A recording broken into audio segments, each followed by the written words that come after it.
anak-anak, hari ini kita akan mempelajari mengenai materi ceramah. Jadi silakan simak penjelasan berikut. Tujuan pembelajaran kali ini adalah kalian harus mampu menjelaskan unsur-unsur dari teks ceramah, kemudian juga mampu menjelaskan struktur dan kebahasaan ceramah. Jadi tujuan itu harus tercapai ya. Unsur-unsur ceramah ada 4, yaitu penceramah, pendengar, materi, dan media ceramah. Penceramah ini adalah orang yang menyampaikan ceramah. Di sini orangnya harus ahli dan menguasai materi-materi yang akan disampaikan. Kemudian pendengar itu orang-orang yang berkumpul dalam suatu tempat yang tujuannya mendengarkan. Dia datang di situ untuk mendengarkan ceramah. Kemudian materi ini bisa bentuknya macam-macam. Ada keagamaan, sosial, politik, pendidikan, ilmiah, dan lain sebagainya. Yang terakhir ada media ceramah. Nah, zaman sekarang itu ceramah tidak hanya dilakukan di suatu tempat, tetapi juga bisa melalui berbagai media, contohnya radio, televisi, atau direkam dan diposting di media sosial. Selanjutnya, saya akan menjelaskan mengenai struktur dan kaidah kebahasaan pada teks ceramah. Struktur teks ceramah. Struktur teks ceramah itu ada 3. Yang pertama pembuka, isi, dan penutup. Jadi mudah diingat ya. Pada bagian pembuka, penceramah biasanya mengungkapkan atau mengenalkan isu-isu, permasalahan, dan pandangan-pandangan penceramah yang akan disampaikan.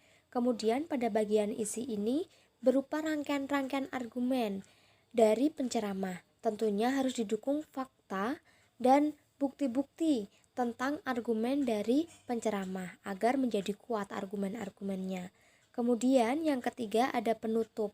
Penutup ini biasanya berisi simpulan dari seluruh rangkaian argumen-argumen yang telah disampaikan. Kebahasaan teks ceramah.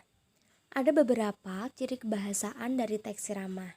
Yang pertama, ada menggunakan kalimat simpleks dan kompleks, menggunakan kata ganti orang pertama, menggunakan kata sapaan, menggunakan kata-kata teknis, menggunakan kata-kata persuasif atau ajakan dan imperatif atau perintah, kemudian menggunakan kata kerja mental, dan menggunakan kata hubung kausalitas.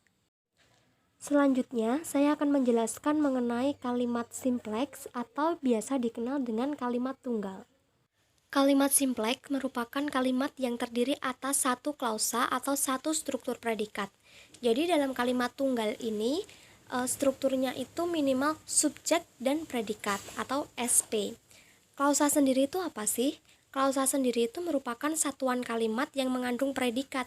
Jadi dalam kalimat tunggal itu diingat predikatnya hanya satu saja dan minimal terdiri atas subjek dan predikat. Itu sudah bisa disebut satu klausa. Selain ada kalimat simpleks, ada juga kalimat kompleks atau yang biasa dikenal dengan kalimat majemuk. Di sini kalimat kompleks itu terdiri atas 2 klausa atau lebih. Jadi susunannya itu memiliki 2 predikat, bisa memiliki 2 fungsi predikat. Kalimat majemuk setara merupakan penggabungan dari 2 klausa atau 2 kalimat tunggal yang kedudukannya sejajar. Jadi bisa berdiri sendiri-sendiri dan tidak bergantung dengan kalimat yang lain. Contohnya, Juminten pergi ke pasar. Itu kalimat tunggal pertama. Kalimat tunggal kedua, Norif berangkat ke sekolah. Nah, jika digabungkan menjadi Juminten pergi ke pasar sedangkan Norif berangkat ke sekolah. Itu merupakan contoh kalimat majemuk setara.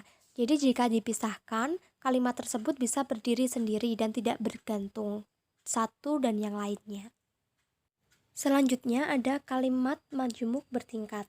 Nah, di sini kalimat majemuk bertingkat itu terdiri atas induk kalimat dan anak kalimat.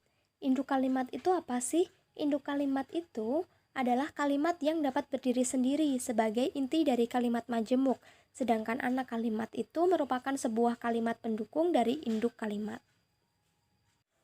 Untuk contoh kalimat majemuk bertingkat dapat kalian lihat pada layar tersebut ya. Nah, itu tadi materi mengenai struktur dan kebahasaan dari teks ceramah.